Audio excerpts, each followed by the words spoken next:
Nous sommes dans l'année de notre foi en action. Nous, avec Dieu, nous voulons faire des exploits. Et on ne fait pas des exploits avec Dieu sans utiliser, sans mettre sa foi en action. Et nous avons résumé en disant que la foi, premièrement, c'est croire dans son cœur. Croire dans son cœur. Deuxièmement, c'est proclamer ce que tu crois dans ton cœur. Et troisièmement, c'est agir selon ce que tu as proclamé. Premièrement, Dieu me donne sa parole. J'entends la parole de Dieu. Je crois cela dans mon cœur. Je garde cela dans mon cœur. Et je commence à confesser cette parole pour moi-même. Pour que mon oreille entende mes propres voix. Je proclame la parole. Je proclame la parole. Quand je l'ai proclamé, maintenant j'agis. J'agis selon cette parole. J'agis selon cette parole. Et avec ça, Dieu et moi, nous marchons ensemble et nous faisons des exploits. Je ne dis pas le contraire de ce que Dieu dit. Non, je refuse de dire le contraire de ce que Dieu dit, même si ma vie, mais nous ne sommes pas là pour mentir. Je crois que toujours quand la parole de Dieu est prêchée, c'est comme un homme a deux groupes de gens autour de lui. Chaque homme. Il y a vos amis fidèles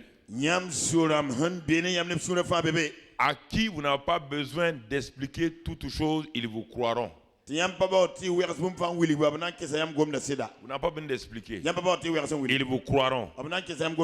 Il y a des gens maintenant, vous avez beau expliquer, vous avez beau vous justifier, ils ne vous croiront jamais.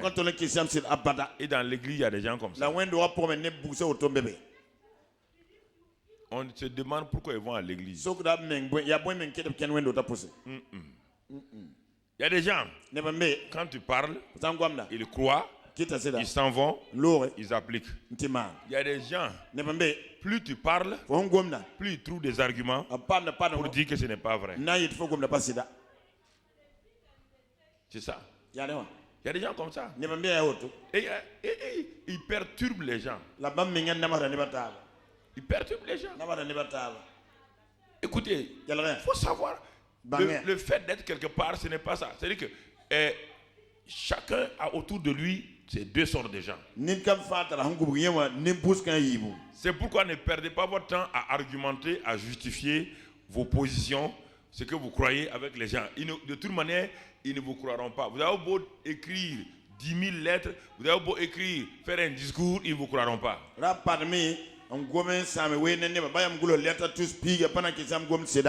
Et il y a des gens qui vous croiront parce qu'il y a ces deux groupes de gens là.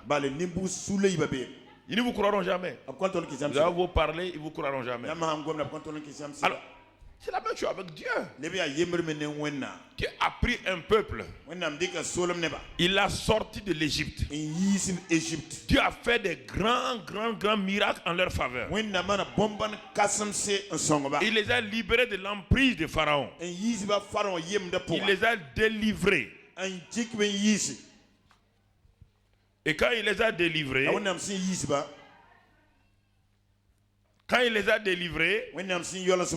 alors, mon frère, il a dit maintenant, nous allons prendre la route de la foi.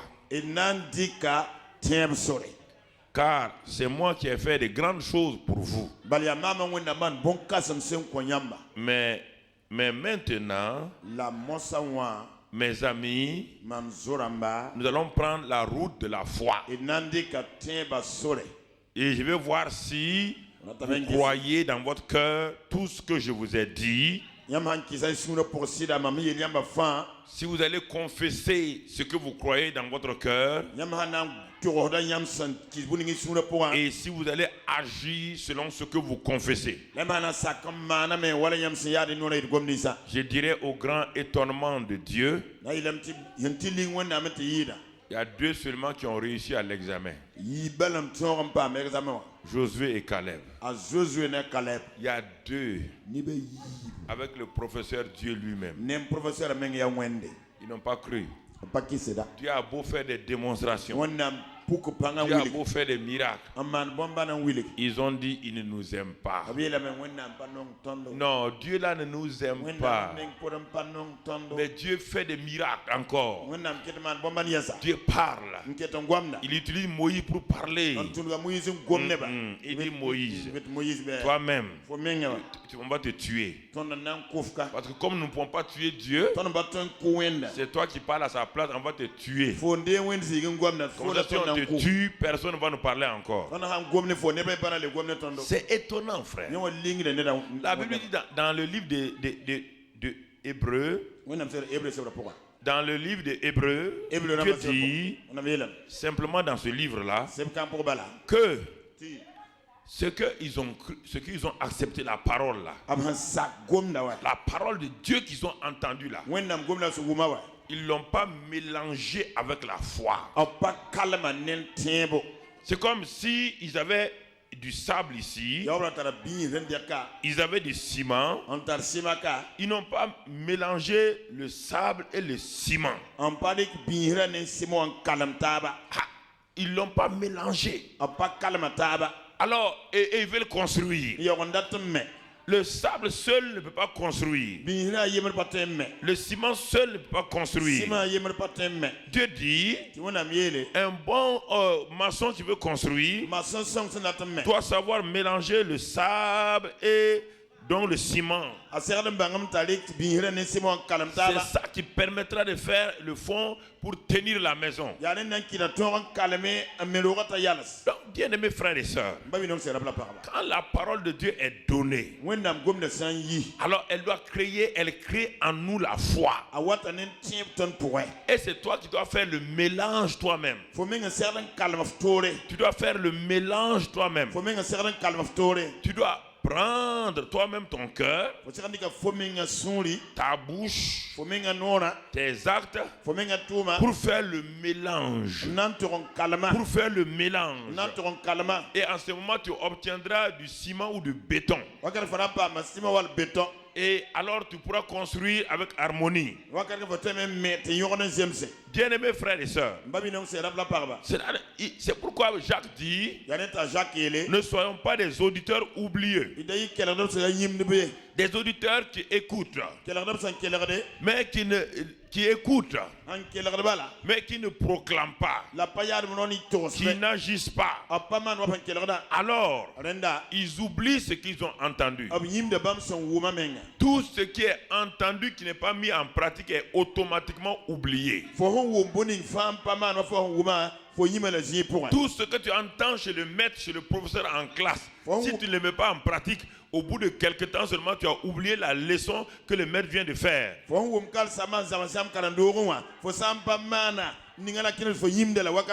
Parce que le cerveau ne peut pas retenir tout ce que le maître a dit pendant l'heure du cours là. C'est pourquoi on te fait écrire ça, on te fait écrire la leçon dans ton propre cahier. Et ensuite tu vas à la maison. Tu ouvres ton propre cahier. Et ce que tu as entendu chez le professeur, ce que tu as écrit maintenant, c'est toi qui vas faire le mélange. Et beaucoup de gens ont refusé de faire le mélange. C'est pourquoi ils n'ont pas réussi à l'école. Mais pourtant ils sont rentrés le même jour dans la même école. Ils avaient le même professeur. Ils avaient les mêmes livres. Ils avaient les mêmes leçons. Ils avaient un bon cerveau. Pourquoi ils n'ont pas réussi? Non pas parce qu'ils n'ont pas de cerveau. Non pas parce que la leçon n'est pas bonne. Ils ont refusé de mélanger. Mélanger comment? En apprenant leurs leçons, en la retenant et en pratiquant. Alors ils ont tout oublié. Il en est ainsi. C'est pourquoi les gens vont à l'école. Ils font 6 ans, ils sortent sans rien. Il en est de même quand on vient à l'église et qu'on ne met pas en pratique, qu'on écoute simplement, on ne confesse pas, on n'agit pas, rien ne se passe. À la fin, tu vas dire que le maître là est menteur. Et c'est pourquoi beaucoup d'enfants disent à leurs parents: j'ai échoué, le maître là il ne s'est pas expliqué. Et beaucoup de parents croient à leurs enfants. Mais il suffit seulement d'aller voir le maître. Au certificat d'études, tu as présenté combien d'élèves? J'ai présenté 50. Il y a combien qui ont échoué? Il y a un seul. Et c'est ton fils. Alors tu sauras que ce n'est pas la faute du maître. Si 49 enfants ont réussi et que ton enfant n'a pas réussi, il faut t'en prendre à toi-même. Ne t'en prends pas au maître. C'est la même chose. La même chose que Dieu fait avec nous. Beaucoup de gens viennent à l'église. Il y a des gens qui viennent en dernière minute. Et ils sont propulsés. Il y a des gens qui sont assis. Chaque fois que le pasteur prêche. Est-ce que ça là c'est vrai? Il ne faut pas croire ce que le pasteur dit. Attention, il faut faire attention. Ah, nous on a déjà vu ça. Il ne faut pas croire tout ce qu'il dit. Ok. De toute manière, un professeur, il suit ceux qui veulent réussir. Ah, voilà. Les redoublants et les autres, on les redouble, on les renvoie. Voilà mon ami, mon frère. C'est la même chose avec Dieu. Dieu a été étonné. Après avoir parlé, enseigné, après avoir dit des choses démontrées, à Kades Barnea, à la frontière, il y a 2 qui ont réussi. Tu dis mais c'est pas possible. N'ont-ils pas entendu? Ils ont entendu. N'ont-ils pas vu ma puissance? Ils l'ont vu. Mais comment se fait-il qu'ils viennent mourir lamentablement dans le désert? Pourquoi? Pourquoi? Sont-ils morts au désert? Morts au désert. Parce que la parole n'a pas été mélangée de la foi. La parole n'a pas été mélangée de la foi. Alors, nous avons vu la semaine dernière, le dimanche passé, que je dois être le propre prophète de ma vie. Je dois être le propre prophète qui croit la parole de Dieu, qui la confesse et qui agit selon cette parole-là. Et le dimanche passé, nous avons dit qu'en tant que prophète, je dois confesser ce que Dieu dit sur moi-même. Il dit le prophète, il exhorte. Et la prophétie édifie, exhorte, console. Et nous avons dit que chacun est prophète de sa propre vie. Si tu n'es pas prophète dans le sens de ministère, parmi les cinq ministères, si tu n'es pas prophète, Dieu ne dit pas que tu n'es pas prophète. Il dit que tu n'es pas dans les 5 ministères. Mais Dieu dit que tu es prophète de ta propre vie. Tu peux être ton propre prophète. Le prophète de ta famille. Le prophète de tes affaires. Par quel moyen? Par ta bouche. En faisant quoi? En parlant sur toi-même. Quand tu es découragé, tu t'assois, tu t'encourages toi-même. Quand rien ne va, tu proclames la parole sur toi-même. Tu t'édifies toi-même. Parce que les gens ne viendront pas t'édifier. Quand les gens viendront te voir, c'est pour te détruire. Quand les gens viendront te voir, te diront quelqu'un a eu le même problème, voilà sa fin. Quelqu'un a eu ce problème-là, voilà comment il a échoué. Je vous ai dit que quand 2 personnes se réunissent, 99% de leur discussion, ce n'est pas les choses bonnes, c'est tout le temps sur le dos des autres.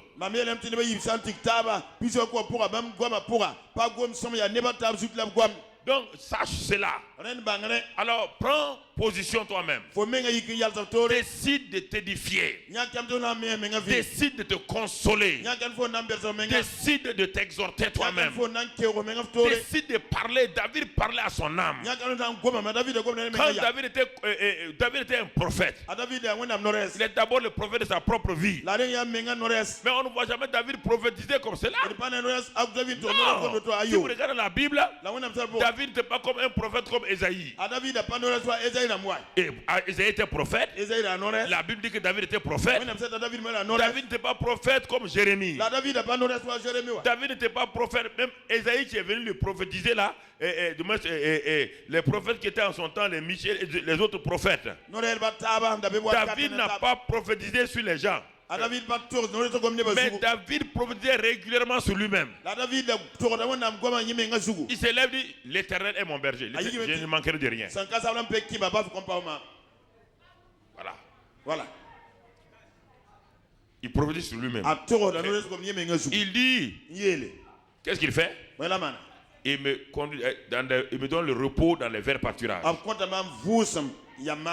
Il me conduit dans les sentiers de la justice. Il me dirige près des eaux paisibles. Il restaure mon âme à cause de son nom. Il dit, quand je marche, vous voyez bien, il est en train de prophétiser à quelqu'un. Il parle à lui-même. Il dit, quand je marche dans la vallée de l'homme de la mort, je ne crains rien, car tu es avec moi. Il dit, ta houlette et ton bâton me rassurent. Il dit, tu induis ma tête d'huile et ma coupe déborde. Et il dit, quand mes ennemis sont nombreux, tu dresses devant moi une table en face de mes adversaires. Et il est content. Il dit, le bonheur et la grâce m'accompagneront une fois par an, tous les jours. Voici le prophète de sa propre vie. Il dit un jour il était découragé. Il était fatigué. Il était vraiment dans l'abattement. David se lève et dit, bon, si je me couche ici, je vais mourir moi-même. Personne ne viendra me consoler. Personne ne viendra me dire. Parce que quand vous lisez les psaumes de David, quand les gens se réunissaient dans le palais de David, c'est étonnant. Un homme vaillant comme ça, qui a aidé les gens. Il est dit quand les gens se réunissaient, il murmurait dans le palais là, il va mourir. Il verra ça. Qui? Les gens que David a sortis de la misère. Dans le palais même là où ils sont là, où ils mangent, ils boivent là. Ils disent que quand il va mourir, il a été atteint. Maintenant c'est fini pour lui. Vous voyez bien. Mais David, qu'est-ce qu'il a fait? Il a dit à son âme, si tu restes couché, tu es mort. Si tu restes couché, tu es mort. Lève-toi. Et dis, mon âme, bénis Dieu. Allez, commence. Bénis. Bénis. Mon âme, bénis le Seigneur. Bénis le Seigneur. Bénis le Seigneur. Sa gloire remplit la terre et les ciels. Mon âme bénit le Seigneur. Il dit, mon âme, pourquoi restes-tu couché? Pourquoi es-tu abattu? Pourquoi gémis-tu? Il dit, souviens-toi, mets devant toi les bienfaits de Dieu. Tu verras en adorant combien le nom en est grand. Compte les bienfaits. Compte les bienfaits de Dieu. Mets-les tous. Mets-les tous devant tes yeux. Tu verras en adorant. Combien le nombre en est grand. Ah oui, mon frère. David sait qu'il est son propre prophète. Il a parlé. Il dit mon âme, il pardonne tous tes péchés. Si les gens disent que le péché avec Bathsheba là, on ne peut pas pardonner, moi je sais que Dieu m'a pardonné. Mon âme bénit Dieu. N'écoute pas les gens. Il dit, si les gens disent que je vais mourir, il dit mon âme bénit Dieu, car il guérit toutes mes... Quand les gens disent que maintenant David, tu es un vieux roi, tu es dépassé, il dit l'Éternel renouvelle et je prends le vol comme... Sois le prophète de ta propre vie. Sois le prophète de ta propre vie. Sois le prophète de ta propre vie. Parle à ton âme. Parle à ton corps. Parle à ton esprit. Parle à tout ton être. Parle à tes affaires. Pose tes mains et parle à tes affaires. Parle à tes factures. Parle à ta maison inachevée. Parle à ta moto. Parle à ta voiture. Parle à tout. Parle. Dieu a parlé. Sois le prophète de ta propre vie. Si personne ne croit tes prophéties, crois en tes propres prophéties. Alléluia.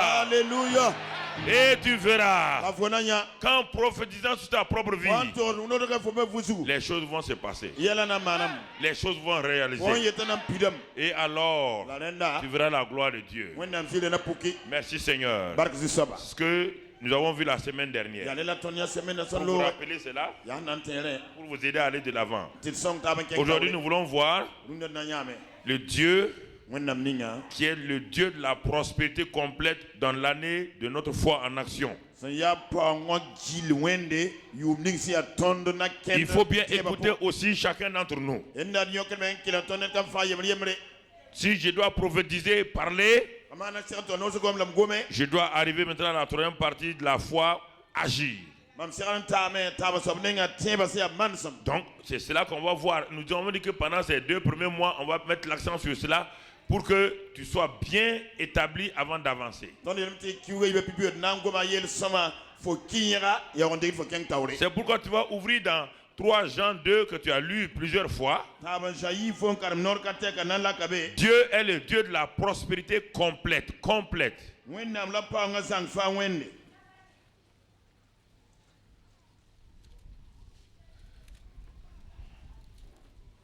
3 Jean 2.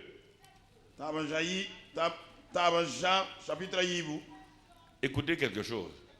Les gens croient, quand ils ont acheté leur Bible là, et avec eux pendant 5 ans, ils croient que leur Bible a 5 ans.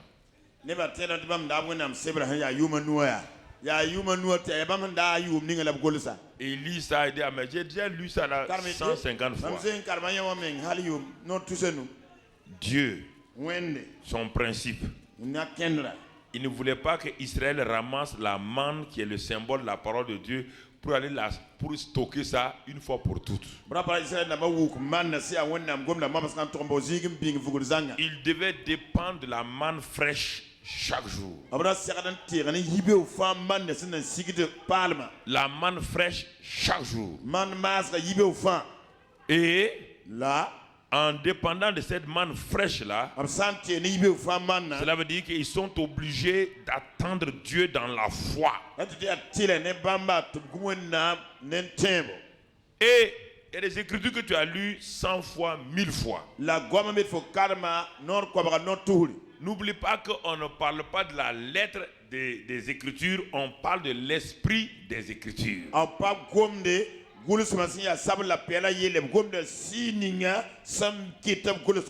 Parce que la parole de Dieu est esprit et vie. Dans ce passage-là, il dit l'ancien Agaïus, le bien-aimé que j'aime dans la vérité. Il dit bien-aimé. Je souhaite que tu prospères. Je veux. C'est-à-dire que, bon, parfois, nos Bibles en français, tu vois, c'est pas un souhait. Hein? C'est-à-dire, Dieu, montre sa volonté. La volonté n'est pas un souhait. Non. C'est ça. Dis ça en anglais pour qu'ils entendent. Ici, là, qu'est-ce qu'il dit? Dis ma fille. Bien-aimé, verset 2. Mais oui, d'autres versions, la Bible amplifiée. Tu n'as pas la Bible amplifiée. Ok. Merci. Donc, que tu prospères à tous égards.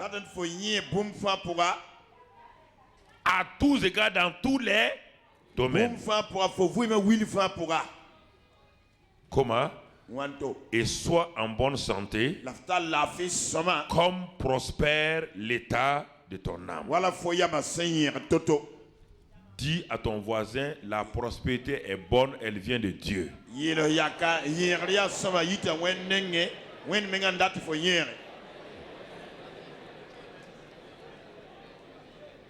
Écoutez cela, frère. Ne comptez pas sur votre... Je ne vous parle pas de votre travail, ce que vous gagnez dans votre salaire. Je ne parle pas de ça ce matin-là. Le problème, quand on parle de prospérité, vous voyez déjà, si Dieu peut augmenter mon salaire, Dieu peut... Dieu peut faire prospérer mon entreprise. Dieu, écoutez, quand Dieu écrivait ça, il n'y avait aucune entreprise. Il n'y avait pas de gouvernement avec des fonctionnaires, il n'y avait rien. Mais de quoi il s'agit? C'est des paroles de l'éternité. Il faut entendre ça, frères et sœurs.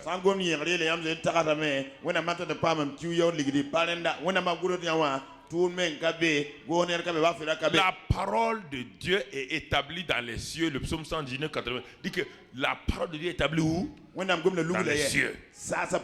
C'est ce qui est dans les cieux là que Dieu reproduit sur la terre.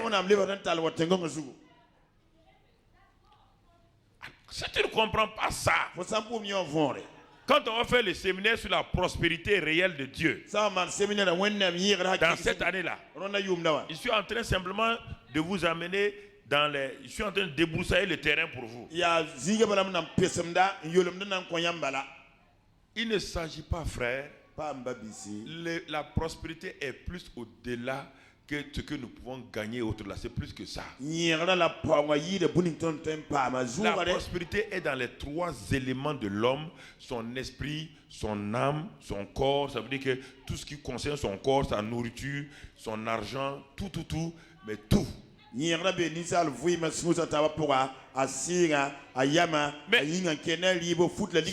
si tu es déjà allergique au mot prospérité, alors là, tu viens de faire la plus grosse erreur. Si tu es allergique au mot prospérité, tu as fait une grosse erreur.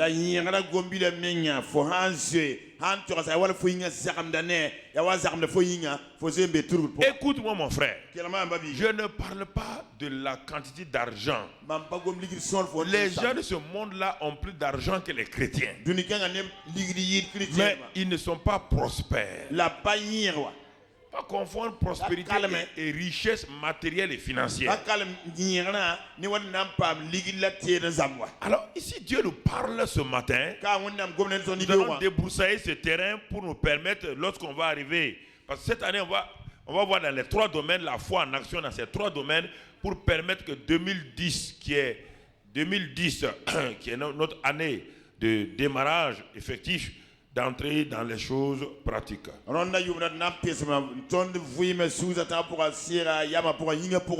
ce matin, on va voir comment beaucoup d'hommes de Dieu ont compris la prospérité et comment Dieu a appliqué la prospérité dans leur vie. Et vous allez comprendre qu'il y a plusieurs aspects de la prospérité qu'il faut bien saisir et pour que nous allions de l'avant.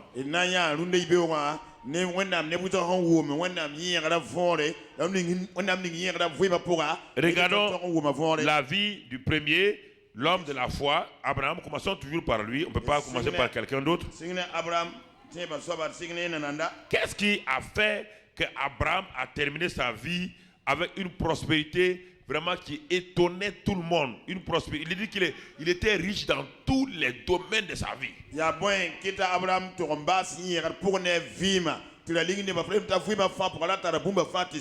Quels sont les principes fondamentaux de la prospérité d'Abraham? On va voir rapidement 4 principes fondamentaux qui ont amené Abraham à être dans une bénédiction, une prospérité spirituelle. Il est devenu le père de la foi, et ensuite une prospérité financière et une prospérité familiale.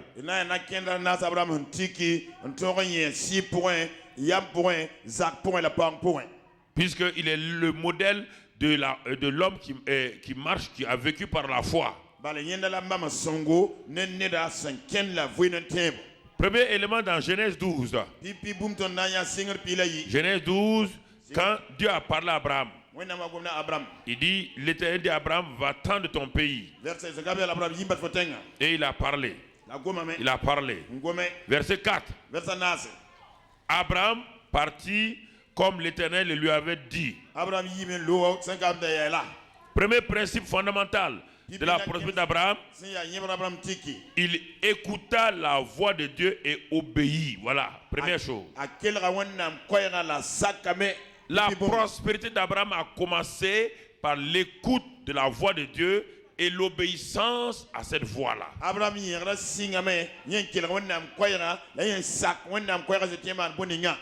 Toute prospérité est basée sur ce principe que nous voyons chez notre papa, le papa de la foi, Abraham. Il écouta ce que Dieu dit et il obéit.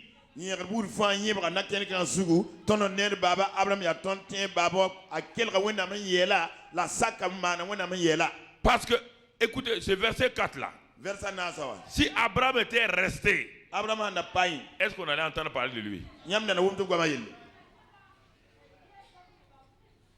Donc écoutez très bien. Si Dieu a parlé, comme on va le voir avec les autres, si tu n'écoutes pas pour obéir, tu resteras inconnu. Personne ne te connaîtra dans le domaine où Dieu veut que tu prospères. Nous sommes maintenant, nous avons hier, dimanche passé, nous avons dit le prophète de ta vie. Maintenant, c'est celui qui agit. Donc vous voyez là, Abraham partit comme l'Éternel lui avait dit. C'est cette simple phrase-là qui résume toute la vie d'Abraham. Ce verset 4-là, il partit comme il avait entendu Dieu parler. Il a écouté et il a obéi. C'est le principe général de la prospérité de l'homme sur la terre. Deuxième principe général avec l'homme de la foi. Vous savez qu'Abraham aussi a proclamé, non? Oui ou non? Il a été le prophète de sa propre vie en disant quoi? Je m'appelle qui? Abraham. Tu t'appelles qui? Sarah. Oui ou non? Donc, on voit tout ça. Mais on était resté là. On voit maintenant l'obéissance, la pratique d'Abraham. Donc Abraham a cru. Il crut contre quoi? Toute espérance. Donc, ce que je vous ai dit sur la foi, les 3 éléments là. Abraham a d'abord cru. Contre toute espérance. Il a parlé. Mais ici, on nous montre maintenant l'aspect obéissant, pratique, action d'Abraham. Frères et sœurs, deuxième principe fondamental que Abraham a réalisé. On va dans verset 7.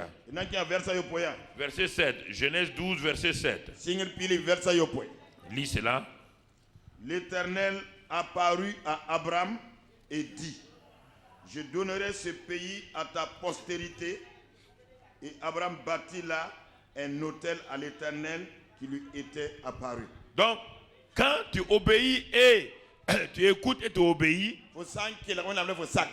deuxième chose, Abraham ici a honoré Dieu. Il a honoré Dieu et il a bâti un autel au nom de l'Éternel. Il a bâti un autel de prière, d'adoration au nom de l'Éternel. Abraham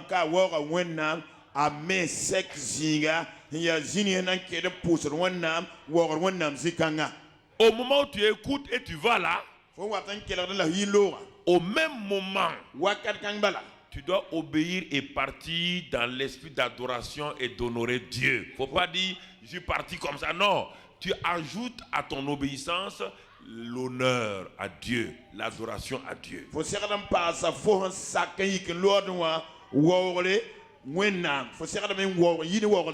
Dans la prière d'adoration, dans la prière d'intercession, dans la prière de louange.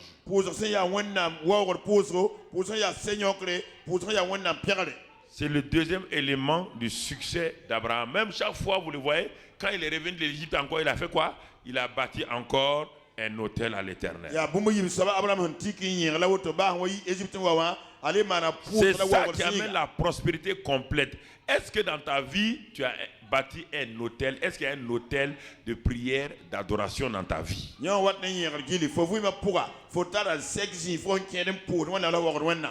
Un autel, ce n'est pas un lieu obligatoirement. Est-ce que c'est un modèle, un principe où tu as décidé d'adorer Dieu en esprit et en vérité, de l'honorer en tout, en parole et en tout? C'est ça que je dis.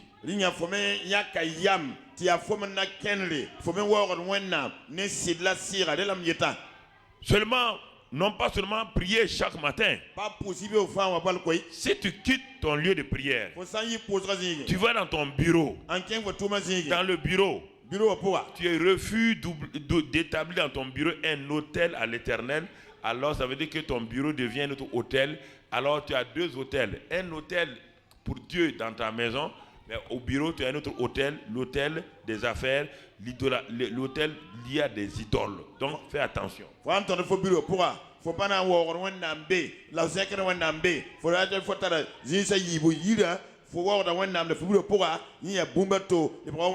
ne dois pas avoir deux sortes de vie. Une vie de l'église et une vie de la maison, et puis une vie au dehors.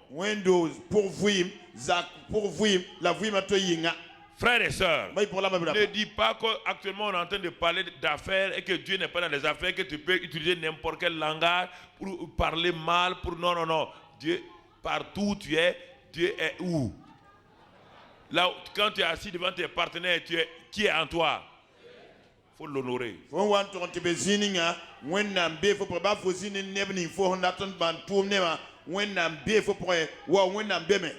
Tout ce que tu dis, tu fais, il voit oui ou non. Au moment où tu es en train de parler, de mentir là, il entend oui ou non. Ok, c'est ça. Deuxième principe, quand tu as obéi, tu es parti. Apprends à honorer Dieu. N'importe où, à n'importe quel endroit, à n'importe quel temps. Fais attention. Troisième élément que Abraham nous apprend dans sa vie et qui amène la prospérité d'Abraham. Genèse 13. Genèse 13. Abraham, je donne les passages et puis on va de 5 à 11 par exemple. Quand il y a eu des histoires entre Lot et les bergers de Lot et d'Abraham. Qu'est-ce que Lot a fait? Il a dit à son neveu Lot qu'il n'y ait point, je te prie, de dispute entre moi et toi, ni entre mes bergers et tes bergers, car nous sommes frères. Ça c'est le verset 8. Vous voyez bien? Et il a résolu le problème là de façon convenable. Il était généreux. Il a permis à son neveu de choisir la meilleure partie. Il n'a pas dit je te donne, c'est ça. Il a permis à son neveu humainement de choisir la meilleure partie, même si l'autre a fait un mauvais choix, mais c'était l'endroit le plus riche qu'il lui a donné de faire. Abraham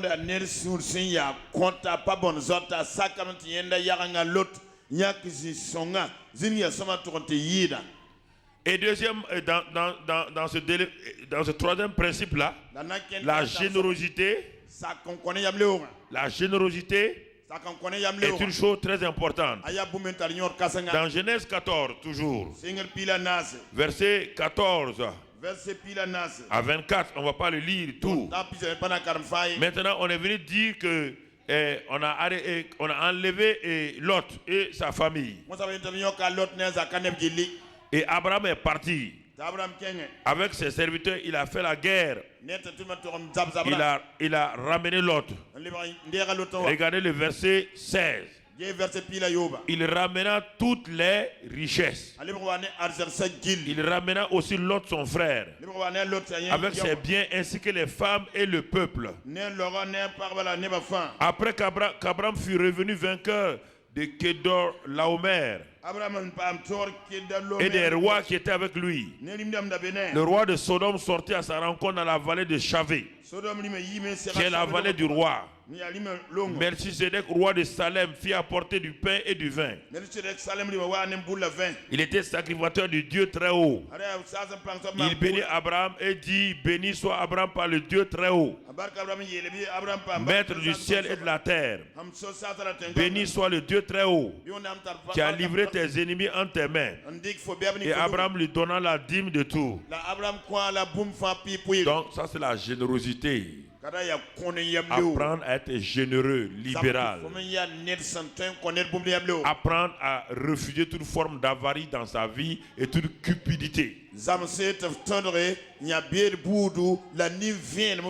Abraham a vaincu, il n'a pas pris aucune richesse. Et quand le roi de Sodome dit: bon, tu prends les richesses, il a refusé. Mais qu'est-ce qu'Abraham a fait? Dieu s'est révélé à Abraham à travers Melchisedec. C'est lui qui représente Christ dans ce passage-là.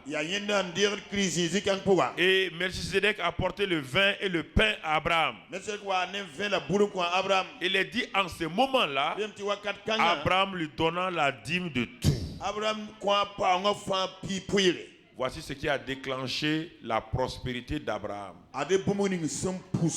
Voilà, non seulement il est généreux, il a dit à son neveu Lot de choisir ce qu'il veut, le meilleur,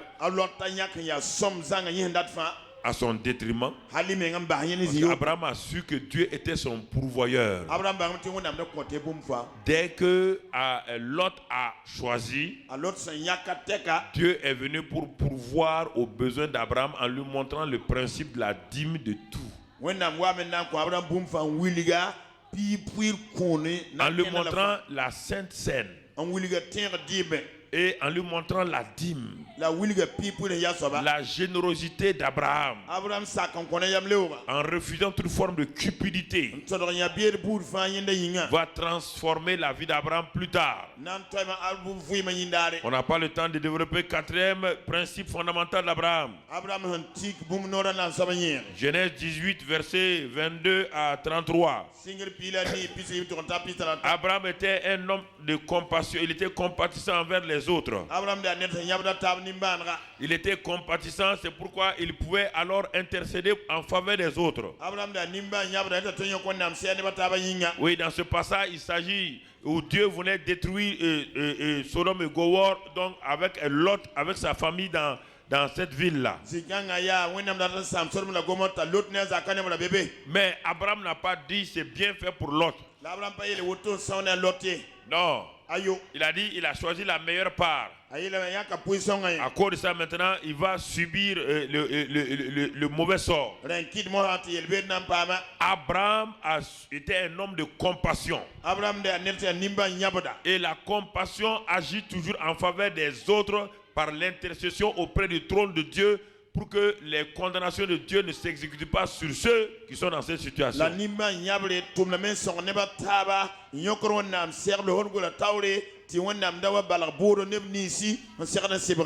Alors, bien-aimés frères et sœurs, en allant déjà avec ces quatre grands principes de la vie d'Abraham, c'est pourquoi Abraham n'a pas souffert dans sa vie. Malgré ses erreurs, il utilisait ces quatre grands principes-là partout. Si vous voyez le principe d'écouter et d'obéir, chaque fois que Dieu a parlé, il écoute, il obéit. Ça n'a jamais quitté la vie d'Abraham. Il n'a pas obéi une seule fois. Il n'a pas écouté Dieu une seule fois. Mais chaque fois, à chaque étape importante de sa vie, il a appris à écouter Dieu et à obéir. Dans Genèse 15, il a écouté Dieu, il a obéi. Dans Genèse 17, il a écouté Dieu, il a obéi. Et quand Dieu lui a dit maintenant d'aller donner Isaac, il a écouté Dieu, il a obéi. C'est le principe. On n'écoute pas de temps en temps, on n'obéit pas de temps en temps. C'est le principe fondamental du succès, de la prospérité d'Abraham. Il était compatissant. Ses entrailles étaient toujours émues de compassion et il aimait intercéder. Intercéder, ce n'est pas seulement prier. C'est être un médiateur entre les hommes et Dieu.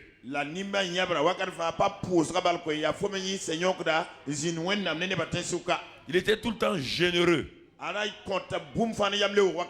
Dieu, à cause de ça, Dieu va se révéler comme le Dieu de la prospérité. Quand Abraham a dit qu'il s'appelle Jéhovah qui? Jiré. C'est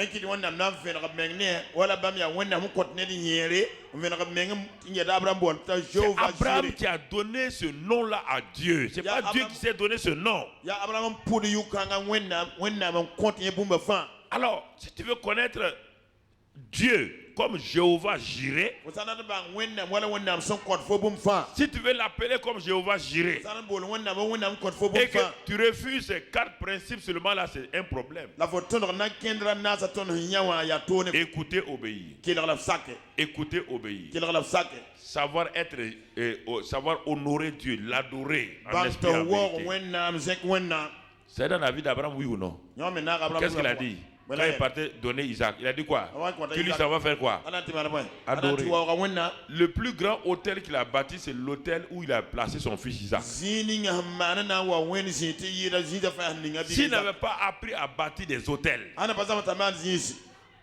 il ne pouvait pas bâtir l'hôtel où il allait placer Isaac. Il a appris à bâtir des hôtels pour Dieu. Et le plus grand hôtel de sa vie, c'est l'hôtel qu'il a bâti. Il a pris son fils pour mettre dessus. Ça a été facile parce qu'il avait appris il y a 20 ans, 24 ans, 25 ans, il a appris à bâtir des petits hôtels d'abord pour Dieu, à honorer Dieu avec ces petits hôtels. Quand le grand sacrifice a été demandé, il a appelé ça de l'adoration. Et il est parti bâtir cet hôtel-là. Mais si tu n'apprends pas à écouter, à obéir, si tu n'apprends pas à honorer Dieu régulièrement, le jour que Dieu va te demander quelque chose de difficile, tu vas refuser. Tu vas refuser d'avancer parce que tu n'as pas appris. Un homme qui n'a pas appris à soulever 15 kilos facilement, ensuite 20 kilos facilement, est-ce qu'il pourra soulever 100 kilos? Il va se briser les reins. C'est pourquoi, frères et sœurs, suivons papa Abraham. Après la troisième chose qu'on a vu avec Abraham, on a dit qu'il était généreux. Si tu veux réussir dans ta vie, soit apprends à être généreux. Généreux envers les autres. Généreux envers les lots. Même si tu sais qu'il y a quelque chose dans leur cœur qui ne va pas, sois généreux envers eux. Ils veulent abuser de toi, sois généreux seulement. Sois généreux avec les autres et sois généreux avec Dieu. Il a permis à l'autre de choisir et il a donné à Dieu la dîme de tout. Mais il a refusé que quelqu'un d'autre l'enrichisse. Il a choisi Dieu pour son seul pourvoyeur. Il a dit au roi de Sodome, il ne faut pas qu'on dise un jour que c'est toi qui m'as enrichi. Ne laissez pas les gens vous dire un jour que c'est grâce à eux que vous êtes enrichis. Votre enrichissement vient de Dieu. Et Dieu va utiliser les moyens, les instruments pour vous enrichir. Dieu est la seule source de votre prospérité. Les hommes, les entreprises ne sont que des instruments. Ce n'est pas l'État qui est ta source. L'État n'est pas ta source. L'État est un moyen. L'entreprise dans laquelle tu es est un moyen. Il n'y a que Dieu qui est la seule source. On n'a jamais dit État géré, on dit Jéhovah géré. On n'a jamais dit entreprise gérée, on dit Jéhovah géré. Sois connecté à la source. Et la source va utiliser n'importe quel moyen pour te bénir. Frères et sœurs, tu vois les principes d'Abraham. On n'a pas le temps de développer. Mais tu peux toi-même voir déjà ce qui a fait d'Abraham un homme très prospère. Dans tous les, ton nom a été prospère. Et oui, il a appris à prier pour les autres. Même quand les autres font une erreur.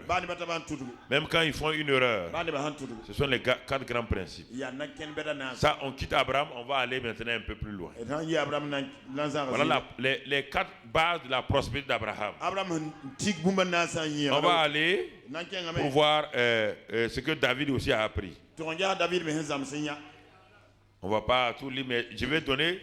Qu'est-ce que David a appris? David était loin comme roi.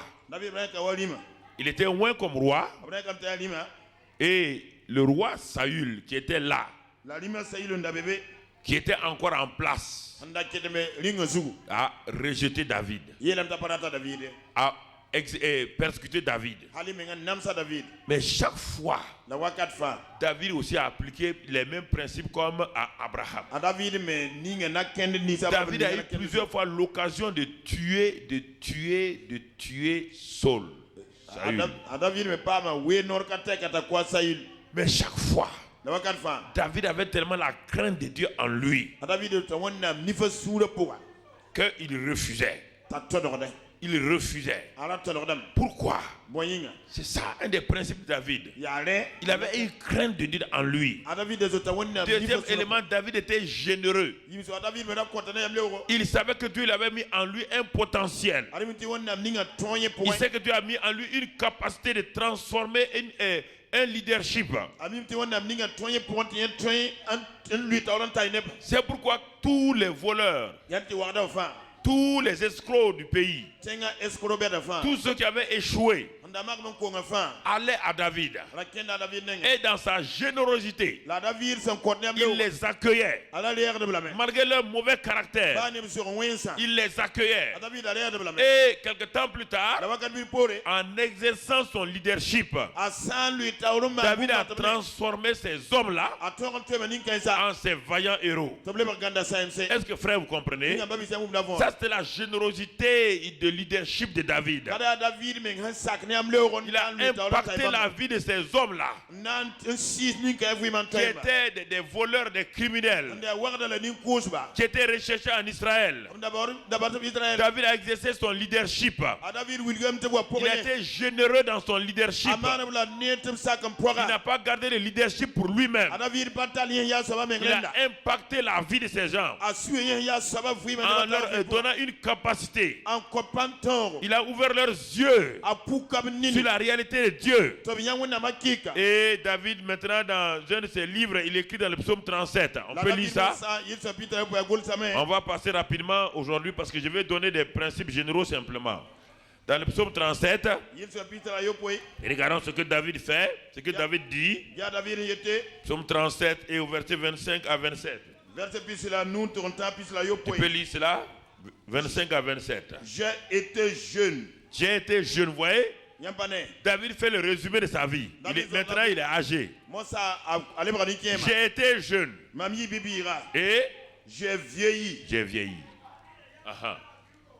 Il vous montre un principe important.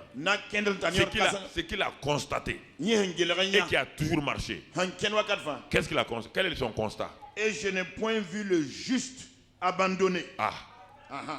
Je n'ai pas vu le juste abandonné. Ça veut dire quoi? Pourquoi le juste n'était-il pas abandonné? Qu'est-ce que le juste faisait pour qu'il ne soit pas abandonné? Qu'est-ce que le juste faisait? Lis maintenant le verset. Ni sa postérité mendiant son pain. Ni sa postérité mendiant quoi? Son pain. Pourquoi? Lis. Toujours il est compatissant. Toujours il est compatissant. Et puis il prête. Et il prête. Vous voyez? Ce qu'on avait à Abraham, ça se trouve pas là. Ça se trouve là. Toujours. On n'a pas de temps en temps. On n'a pas de temps en temps. Toujours. Toujours. Dans les situations favorables. Dans les situations défavorables. Toujours. Il est compatissant. Et il prête. Il dit le juste. Il dit ça de sa propre vie. On n'a pas dit, de temps en temps, si tu étais venu hier,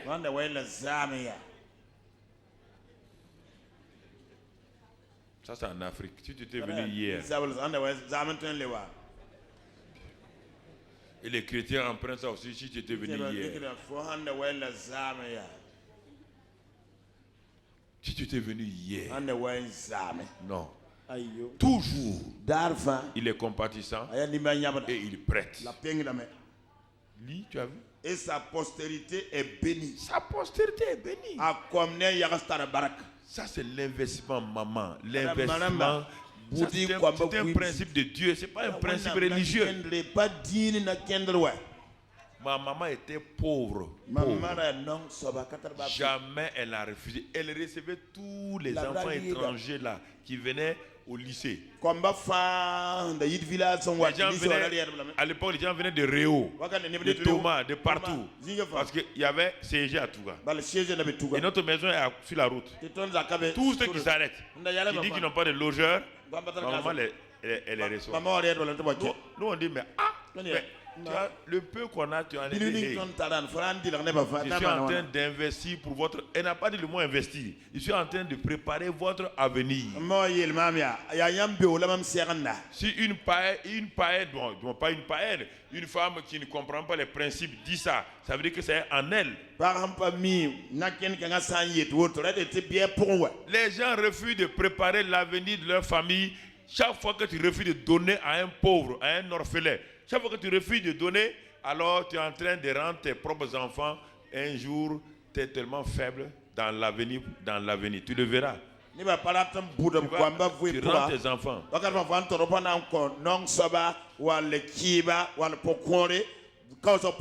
Ne dis pas aujourd'hui que tu as l'argent. Ne dis pas aujourd'hui que tu as une position. Écoute-moi. J'ai grandi avec les enfants de ministres et députés au lycée Zendala.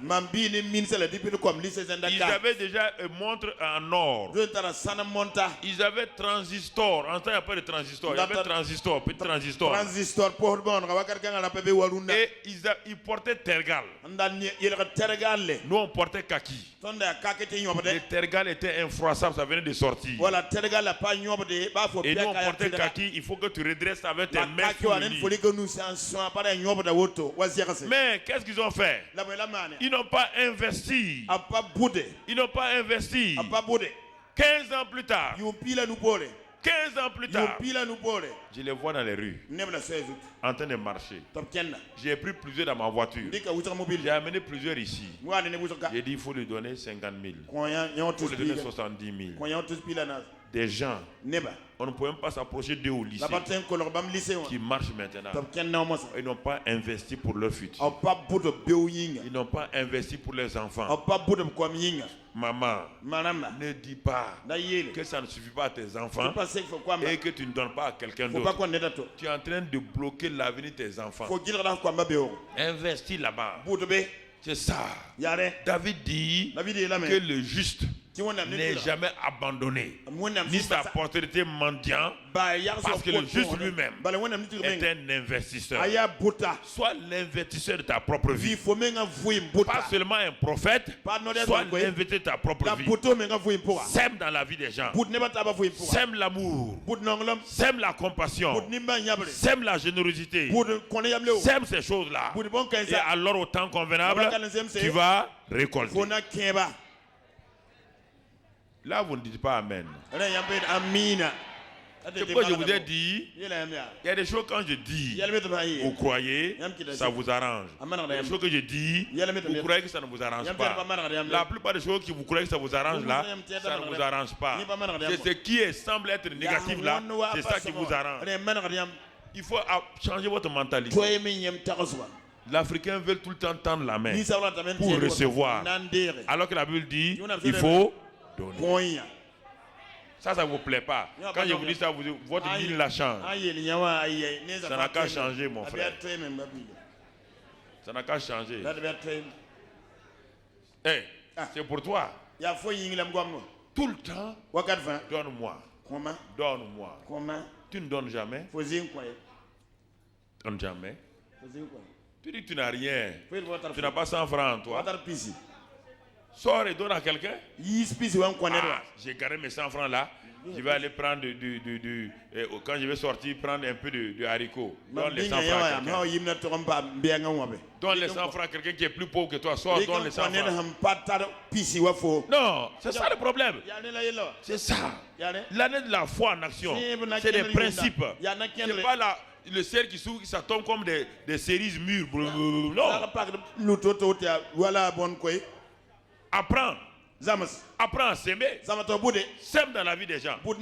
Sème des habits. Sème des bonnes chaussures. Ne porte pas tes chaussures quand tout est talons là. Sème des bonnes chaussures. Sème des montres. C'est des dizaines de montres que j'ai sémées. Chaque fois, quelqu'un vient me donner une nouvelle montre. Chaque fois. Je donne les montres là. Je donne les montres. Dieu me donne des montres.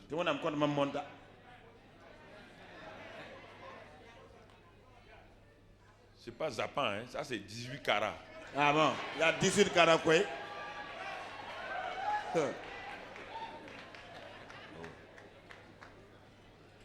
Ça c'est David. Et le fils de David. Salomon, qu'est-ce qu'il a appris? L'homme le plus riche là. L'homme le plus riche que personne n'a jamais été riche comme lui. S'il était aujourd'hui, il sera toujours en haut, toujours au top niveau. On ne va jamais le dépasser. Il sera en haut des riches. Comment il a fait? Quand il est parti pour prier, donc à Siloé, quand il est parti prier là-bas, quand Dieu est venu, Dieu lui a demandé une chose: que veux-tu que je te fasse? Que veux-tu que je fasse pour toi? Donc il va découvrir le principe de la prospérité là. Le principe de la prospérité, il n'a pas dit donne-moi de l'argent. C'est pas ça. Écoutez-moi là. David est devenu riche. Il n'a pas dit donne-moi l'argent. Abraham est devenu riche. Il n'a pas dit donne l'argent. Ce sont les principes appliqués qui amènent l'argent. Ce n'est pas l'argent qui rend quelqu'un riche.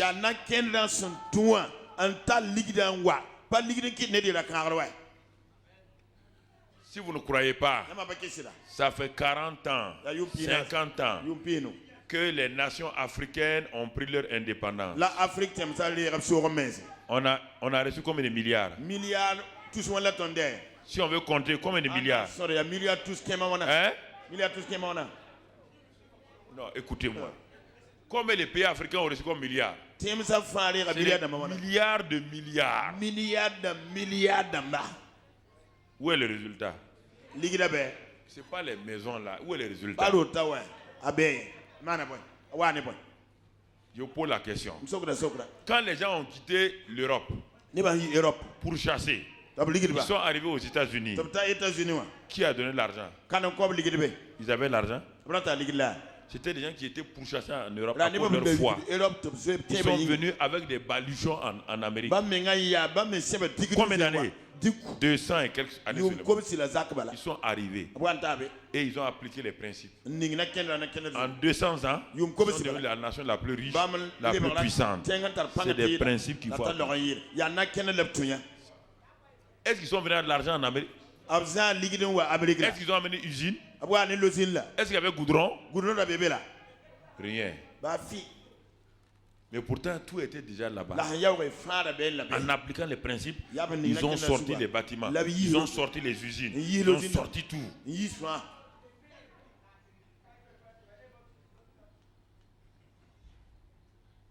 Si on te donne l'argent, si tu n'as pas ces principes-là, même 10 millions en un an, j'ai vu beaucoup de riches ici.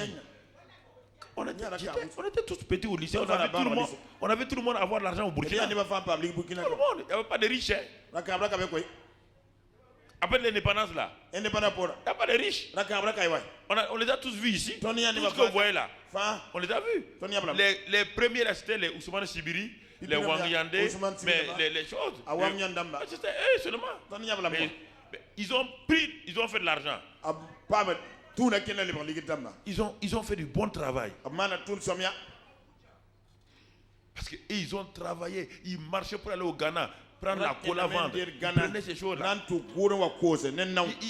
Ils ont mis des principes et puis ils donnaient aux gens. Mais après cette génération des riches normaux là, les riches anormaux sont venus sur la scène. Voilà, la carabine.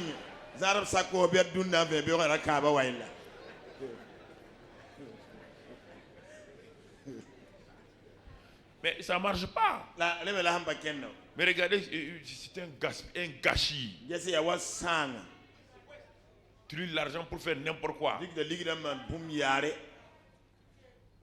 Voilà le problème. Salomon dit Dieu. Salomon sait que l'argent est bien. Mais il n'a pas dit à Dieu, donne-moi l'argent. Il a dit, donne-moi des principes. Et ces principes sont dans quoi? Dans des clés. La sagesse, l'intelligence et la connaissance. Il sait qu'un homme intelligent dans les voies de Dieu, un homme sage, un homme qui a la connaissance va devenir riche. Ce sont les principes qui se transforment en argent et en or. Ce n'est pas l'argent qui se transforme en principe. Les principes et les lois spirituelles, tu peux les monnayer. C'est ça. Mon frère, c'est ça tous les jours, non? Ta porte est fermée. Toi, tu es riche. Ta porte est bouclée. Mais ta voiture est bouclée. Hein? Tu ne sais pas comment l'ouvrir. Quelqu'un vient chez toi et dit, mon ami, toi, tu as l'argent. Lui, il a des principes. Oui ou non? Qu'est-ce qu'il te dit? Il dit, mais ma porte est bouclée. Il y a l'argent là-dedans. Mais je suis pauvre maintenant. Moi, je n'ai pas l'argent. Moi, j'ai un principe. Je peux ouvrir votre porte là en 2 minutes. Pourquoi? Parce qu'il sait comment ouvrir. Toi, tu as l'argent. Tu ne sais pas comment ouvrir. Oui. C'est pourquoi ils viennent. En 2 minutes, il ouvre ta porte. Tu lui donnes l'argent. C'est son principe qui a eu l'argent. Toi, tu as l'argent. Tu n'as pas de principe. Il a des principes. Les principes les rendent riches. Cette richesse-là dure longtemps. La richesse qui vient des lois spirituelles que tu as saisies avec Dieu, personne ne peut l'enlever. Même dans les temps de crise, ça reste ferme. Ça reste là. Ça ne part pas. Frères et sœurs, ça ne part pas. C'est ça que Salomon a demandé. Il a demandé ça. Quand il a demandé ça, si vous lisez dans le livre des rois, on dit que Salomon a rendu l'argent aussi quoi? Comme quoi? Quand il démarrait, est-ce qu'il avait l'argent? Il a eu quoi? La sagesse, l'intelligence de comprendre les voies de Dieu, comment Dieu travaille. Quand il a mis ça en application, il a rendu l'argent aussi vulgaire que les cailloux.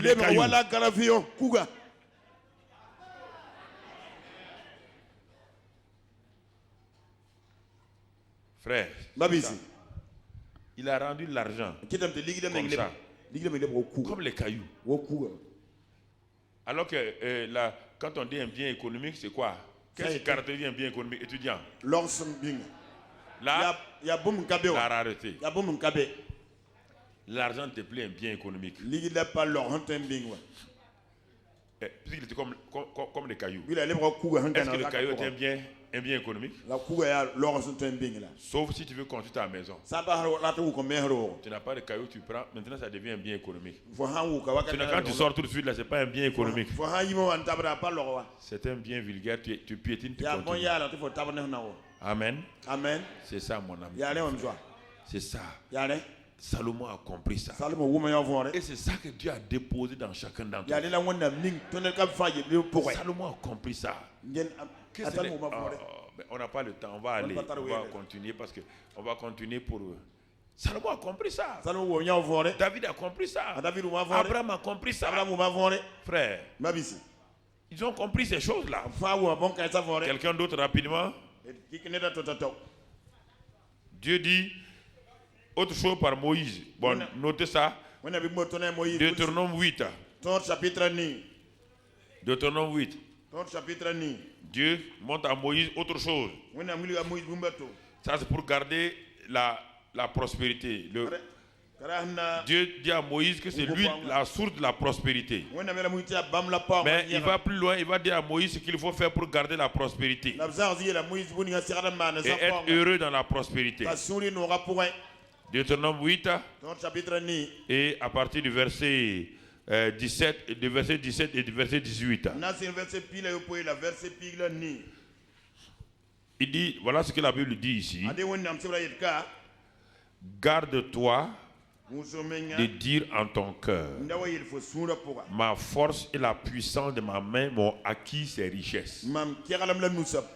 Souviens-toi de l'Éternel ton Dieu, car c'est lui qui te donnera de la force pour les acquérir, afin de confirmer comme il le fait aujourd'hui son alliance qu'il a jurée à tes pères. Si tu oublies l'Éternel ton Dieu et que tu ailles après d'autres dieux, si tu les sers et te prosternes devant eux, je vous déclare formellement aujourd'hui que vous périrez. Dieu dit ici à Moïse, il montre quelque chose à Moïse, de dire au peuple que lui, il est la source de leur prospérité, de leur richesse. Et qu'il va donner à chaque homme la force, la puissance d'acquérir ces richesses. Mais pour garder ces richesses-là, prends garde de ne pas oublier Dieu qui t'a rendu prospère. Deuxièmement, ne donne pas le dos pour aller adorer d'autres dieux. Il dit si tu fais ça, vous périrez. Ça veut dire que tout sera détruit dans ta vie. Peut-être tu vas avoir l'argent, mais il n'y aura plus de joie.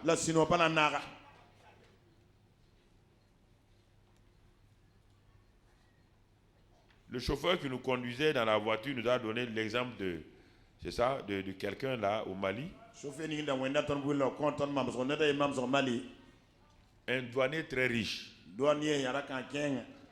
Très riche. Et il était l'appui même de la douane et de tout le monde au Mali là-bas. Mais ils sont allés lui annoncer l'évangile. Vraiment, il a dit que l'évangile est très bien. Que l'évangile est vraiment, lui, il voit que l'évangile est vrai. Et là, mais il dit que ils n'ont qu'à attendre. 2009 là. C'est en 2009 que lui va se donner au Seigneur. Parce que lui veut prendre une troisième femme. Il dit 2009 là. Il va se donner au Seigneur. Les gens lui ont dit hey. Il a de l'argent partout. Le 25 décembre. Passé là. Une semaine avant 2009, il est mort.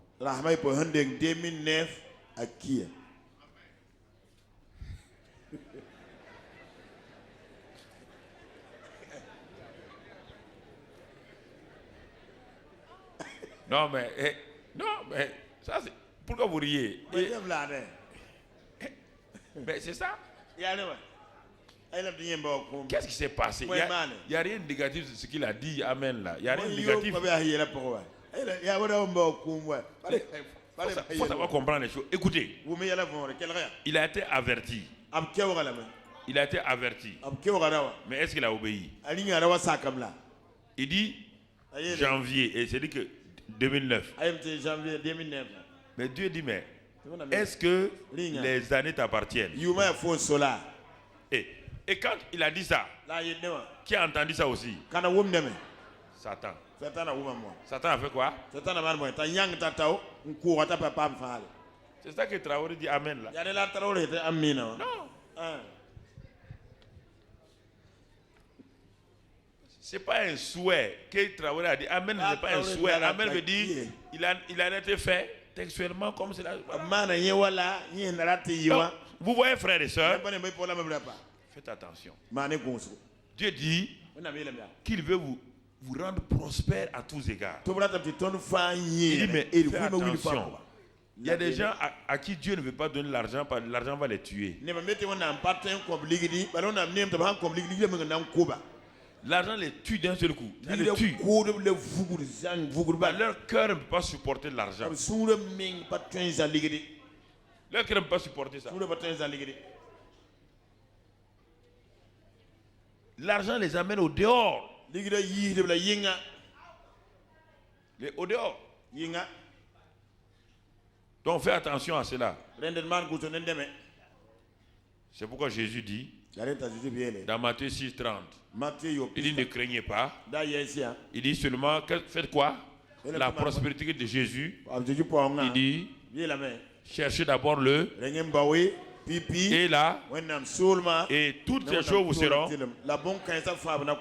seront données. Et Paul nous dit dans 1 Corinthiens 16 verset 2. Dans l'église, on va lire ces passages et puis on va s'arrêter ce matin. Je voulais faire un briefing pour vous parce qu'on va attaquer ça pour voir dans la pratique que ça veut dire. Comment 1 Corinthiens 16 verset 2. Lis-moi cela. Corinthiens 16 verset 2. Que chacun de vous, le premier jour de la semaine, mette à part chez lui ce qu'il pourra, selon sa prospérité, afin qu'on n'entende pas mon arrivée pour recueillir les dons. Ok. Il dit, le premier jour de la semaine dans la Bible, c'est pas lundi, c'est dimanche. Vous savez, c'est dimanche. Que chacun mette quoi? Oui. Les gens écoutent, ils n'obéissent pas. Et la manière d'honorer Dieu est plus importante que ce que tu donnes à Dieu. Paul dit, ouais bien, il y a des choses quand on enseigne, les gens pensent que c'est pour vous-même. Non, vous allez voir, Paul va enseigner quelque chose. Il dit 1 Corinthiens 16, verset 2, le premier jour de la semaine, il dit, prends tout. Ce que tu veux donner là, fais-le avec joie. On va le voir plus tard. Fais-le. Nous sommes dans le Nouveau Testament maintenant. Donc c'est pourquoi j'ai brossé la prospérité selon Dieu. Fais ça, mets ça de côté. comme lorsque tu vas aller honorer un chef. Tu vas aller honorer le chef de service. Tu vas aller honorer le haut commissaire, le gouverneur, ton ministre, le député. Tu prends des précautions. Dieu dit, fais ces choses-là. Je ne comprends pas quand il s'agit, les gens veulent recevoir de Dieu, ils sont prêts, mais quand ils donnent apporter à Dieu, ils ne sont pas prêts. C'est-à-dire que tout ce qui est mauvais, les pièces que le moulin a broyées là, c'est ça qu'il prend, il donne à Dieu. On les enlève, on les jette. Les vieux billets que Lagui Boukar ne veut pas. Tu es parti ce matin pour acheter du lait. Lagui Boukar dit ton billet là, moi je ne veux pas. C'est ce billet que tu prends pour amener à l'église. Si Lagui Boukar ne veut pas ton billet, c'est Dieu, Jéhovah Jireh qui veut ton billet. Il faut savoir honorer Dieu. Sachez honorer Dieu. Dieu dit, tu ne donneras pas un animal malade. Tu ne donneras pas des choses. C'est écrit dans la parole de Dieu. C'est des principes. Dieu n'est pas. Dieu dit l'or et l'argent appartiennent à qui? À lui. Dieu ne veut pas ton argent. L'argent et l'or. C'est-à-dire qu'il est prêt à te bénir si tu honores Dieu comme cela se doit. Et les gens croient que c'est les pasteurs qui sont derrière leur argent. On va voir avec Moïse ici.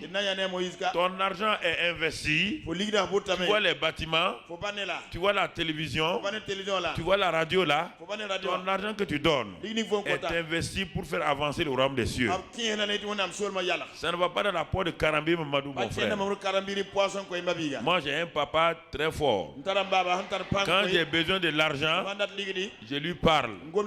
Et il va envoyer quelqu'un qui n'est même pas de l'assemblée, qui n'est même pas du centre d'évangélisation, qui va venir s'asseoir avec moi, qui s'en va dire pasteur, Dieu m'a dit de venir te donner ça. C'est par ce moyen, je sais que c'est Dieu.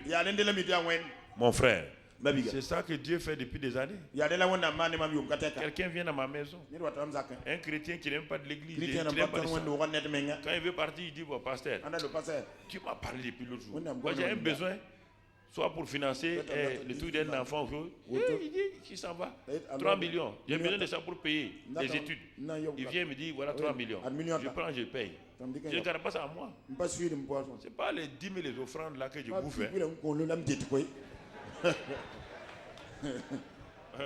Les gens croient ça. Les gens croient ça. Tu vas bouffer, ça va sortir par tes narines et tes oreilles. On utilise ça pour faire, quand on va en mission, c'est normal. Nos frais de mission sortent de là-bas. Nos billets d'avion sortent de là-bas. Voilà, parce que c'est normal. Mais mon frère, ce n'est pas cela. Donc, voilà, il dit, toi au nord. Moi aussi, tu me vois chaque dimanche, j'ai mon enveloppe à cause des incrédules. Normalement, je peux donner 100 qui ne voient, mais si je ne donne pas, le type là ne donne rien et puis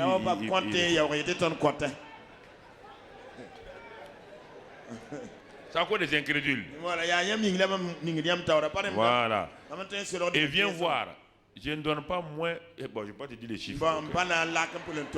Je ne donne pas 500, ni 1000, ni chose. Hein. Viens voir mon chèque. Ce que je donne là dépasse ce que je reçois. C'est un principe pour m'entretenir moi-même. Allons dans Philippiens 4. Philippiens 4. Qu'est-ce que le même Paul dit aux Philippiens? Philippiens 4. Au verset 10 d'abord. Tu as trouvé, tu lis, verset 10. J'ai éprouvé une grande joie dans le Seigneur. Oui. De ce que vous avez pu enfin renouveler l'expression de vos sentiments pour moi. Ah, ouais, bien. Il dit, j'ai éprouvé une grande joie. Vous y pensiez bien. Mais l'occasion vous manquait. Ce n'est pas en vue de mes besoins que je dis cela. Parce que ça n'a pas commencé aujourd'hui. Depuis le temps de Paul. Voilà, il parle d'argent parce qu'il doit avoir des besoins. Paul dit, ce n'est pas en vue de mes besoins que je dis cela. Car j'ai appris à être content dans l'état où je me trouve. Vous entendez? J'ai appris à être content dans l'état où je me trouve. C'est-à-dire que quand ma poche est vide, gloire à Dieu. Quand ma poche est remplie, gloire à Dieu. Voilà. Mon humeur ne change pas selon ma poche. Il faut écouter bien, frère. Il faut bien écouter. Qu'est-ce qu'il dit encore? Il dit, je sais vivre dans l'humiliation et je sais vivre dans l'abondance. Il y a des gens qui ne savent pas vivre dans l'abondance. Dès qu'ils ont commencé à venir à l'église, dès qu'on a prié, ils ont eu moto JC, ils ne sont plus venus. Ah, si JC te fait partir, et si on te donne VX, on ne te verra plus.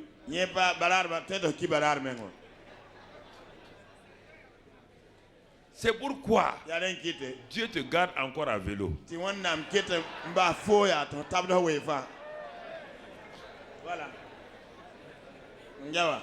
Et tu continues à faire la journée continue comme ça. Si tu vois, tu pries. Tu n'es pas encore arrivé à la moto. C'est que tu es en train de murmurer. Ah mais moi j'ai demandé moto, je n'ai pas eu. Seigneur, tu as donné à lui là. Si c'est ça, tu vas quitter VTT pour aller France au revoir.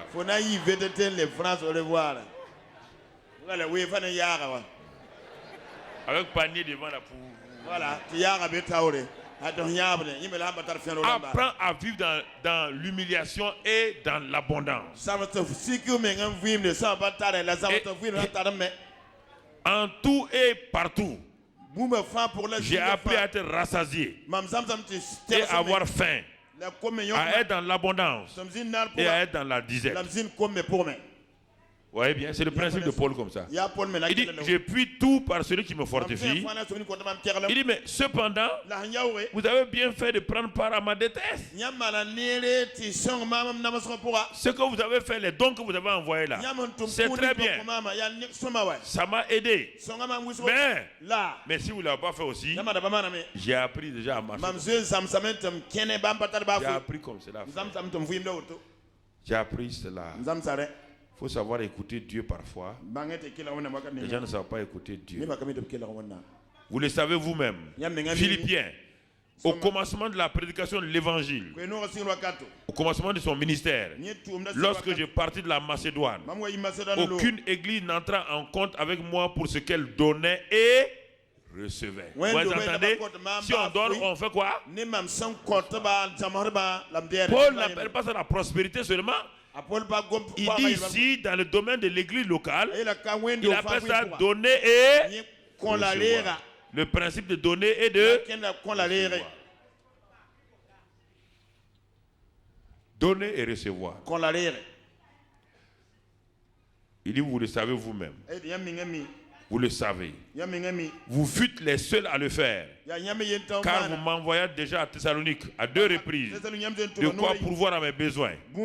Ce n'est pas que je recherche les dons. Ouais, bien, frère. Beaucoup de pasteurs m'ont dit que mais, ils ne peuvent pas prêcher ça. Sinon, les chrétiens m'ont dit qu'ils cherchent leur argent. Il dit, mais tu es en train de punir ton peuple. Tu n'as qu'à prêcher. Ceux qui pensent que tu veux leur argent, ça les regarde. Mais il y a des gens qui seront sincères, qui vont mettre ça en application, ils seront bénis. N'aie pas peur de prêcher ça. Parce que les gens vont penser que tu veux leur argent. Paul a eu le même problème. Paul a eu le même, tout homme de Dieu a le même problème. Dieu ne recherche pas les dons, mais je recherche le fruit qui est bon pour votre compte. Pour votre compte. Et qu'est-ce qu'il dit? J'ai tout reçu et je suis dans l'abondance. J'ai été comblé de biens en recevant par Épaphrodite ce qui vient de vous comme un parfum de bonne. Un parfum de bonne. Un sacrifice que Dieu accepte et qui lui est agréable. Vous entendez? Ce qui a été fait à l'homme de Dieu, Paul appelle ça parfum, un sacrifice qui est agréable à qui? À son patron Dieu. Il y a des gens qui disent, nous on bénit l'église, on bénit ça. Ils oublient l'homme de Dieu par qui Dieu passe. Ça c'est une erreur fondamentale. Non. Toi tu peux bénir l'œuvre de Dieu. Qui est l'œuvre de Dieu d'abord? C'est l'homme de Dieu qui est l'œuvre de Dieu. Si l'homme de Dieu n'existe pas, l'œuvre va exister. Et les gens ne comprennent pas. Parce qu'ils croient que s'ils font ça, ils vont rendre l'homme de Dieu riche. Paul dit, un homme de Dieu censé, tu n'as qu'à venir lui donner 5 voitures. Ça ne le changera pas. Est-ce qu'il peut rendre dans 5 voitures? Non, frère. Il faut bien comprendre les choses. Paul dit, je sais vivre dans l'abondance, je sais vivre aussi dans l'humiliation. Si je suis à vélo, il n'y a pas de problème. Par exemple, pendant longtemps, j'ai vécu ma voiture 26 ans. C'était la plus vieille voiture des directeurs ici. Mais pourtant, j'avais un salaire qui pouvait m'acheter une voiture. Oui ou non? Mais pourquoi, en ce temps-là, j'ai investi dans l'église, j'ai investi dans les vies des gens. Frère, j'ai prouvé plein de choses. Et un jour, je crois que ce sont assis, je les ai vus. Et m'ont attrapé ici, amené une 404 ou quoi. Pasteur, tu nous fais honte maintenant. Quand je partais chez les autorités, quand les autres démarrent, c'est la garde, parfois les gardes de la présidente qui viennent pousser ma voiture. Les gens ont dit, aïe, toi aussi. Tu gardes notre nom. Un jour, j'ai vu les diacres venir s'asseoir. Ils m'ont convoqué, je me suis assis ici. Ils disent, pasteur, on te donne une voiture. Tu laisses ça là. On a honte là. Toi, tu prêches, nous on est bénis. Et toi, tu restes dans la misère. C'est pas la misère, frère. C'était pas la misère. Il faut apprendre à vivre dans l'humiliation, à vivre dans l'abondance. Non, mon frère. C'est pourquoi, si tu me donnes un avion, je vais l'utiliser à aller prêcher. Mais ça ne fera pas de moi quelqu'un de... Non. Ma valeur n'est pas dans ce que j'ai. Ma valeur est dans ce que je suis en Christ. Et dans ce que je suis en Christ. Amen. Donc vous voyez là. Et il dit, à cause de ça maintenant, comme ils ont fait cela, regardez les versets que les gens utilisent là. Les gens utilisent, ils n'ont pas fait ce que les phéniciens ont fait et puis ils utilisent. Lis le verset là maintenant. Et mon Dieu. Et, est-ce qu'il nous fera comment par et? Le et là est lié à quoi? À ce qui a précédé. Si tu fais ça, si tu pourvois, si tu bénis l'œuvre de Dieu, tu bénis son serviteur, il dit, est-ce qu'il a dit ton Dieu? Il a dit ton Dieu? Il dit qui? Mon Dieu. L'homme de Dieu a son Dieu. Tu as le même Dieu, mais lui il est dans une dimension supérieure à ta dimension. Il n'a pas dit ton Dieu que tu as est trop petit. Parce que dans ta tête, toi-même, tu es déjà limité. Il dit mon Dieu là, que moi je connais là, il va pouvoir tes besoins. Il sait que ton cœur est étroit. Et tu as mis ton Dieu à l'étroit. Mais lui, il a libéré son Dieu. C'est pourquoi il dit, le Dieu qui est à moi là, que j'ai libéré là, va venir pour élever ton cœur. Pour que le Dieu que j'ai là, ça soit le même que tu as. C'est ça qu'il dit, mon Dieu pourvoira tous vos besoins. Selon quoi? Selon sa richesse. Selon sa Sa richesse. Ah mais Paul, si ton Dieu est riche, pourquoi tu n'es pas rendu riche? Non. C'est ça que les gens ne comprennent pas. Si ton Dieu est riche, pourquoi tu n'es pas rendu riche? C'est des principes. Un homme de Dieu est riche déjà dans un domaine que toi tu n'as pas. C'est toi que Dieu veut rendre riche pour participer à l'œuvre de Dieu, pour qu'un jour ton investissement au ciel puisse te lever. Je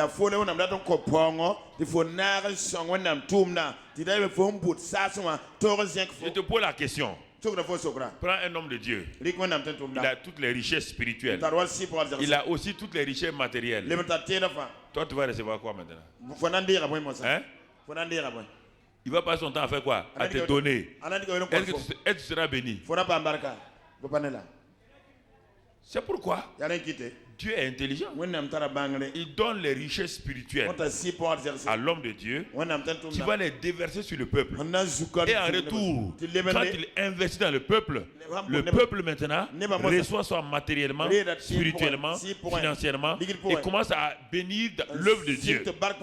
Donc il y a une réciprocité entre l'homme de Dieu et les enfants de Dieu. Et ils sont en équipe. Ils ne peuvent pas travailler l'un sans l'autre. Vous comprenez? C'est ça simplement.